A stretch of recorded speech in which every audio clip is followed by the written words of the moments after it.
Recording studio की शानदार प्रस्तुति। दिल के तू सताबै छ सताले नगे, दिल के तू सताबै छ सताले नगे, तोरा बिना कोना जीबै तू बता दे गे। दिल के तू सताबै छ सताले नगे, तोरा बिना कोना जीबै तू बता दे गे। दिल के तू सताबै छ सताले नगे, तोरा बिना कोना जीबै तू बता दे गे।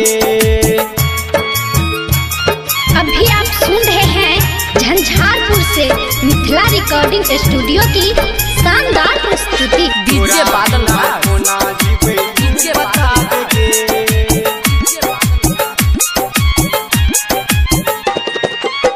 प्यार तोरा से हे करे छियहु गे, मन के तोरा जिंदगी गे, मन के तोरा जिंदगी गे, मन के तोरा जिंदगी गे।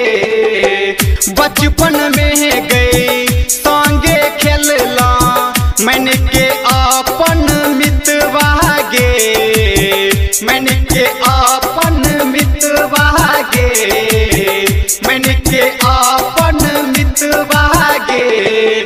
याद कने करही सोना बीतल बात गे, याद कने करही सोना बीतल बात गे, तोरा बिना कोना जीबै तू बता दे गे।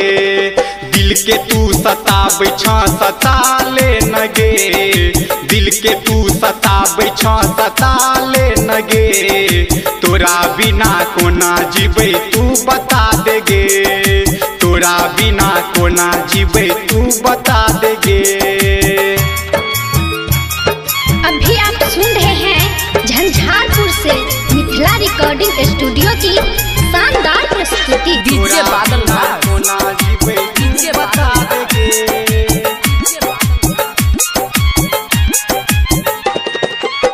हमरा से तू कहै छलही जीबै नहीं तोरा बिना रो, जीबै नहीं तोरा बिना रो, जीबै नहीं तोरा बिना रो। हमरा से कोना दूर रहै छ, हमरा बता दे सोना गे, हमरा बता दे सोना गे, हमरा बता दे सोना गे। याद तोरा करो यादव अभिषेक, याद तोरा करो यादव अभिषेक, तोरा बिना कोना जीबै तू बता दे गे।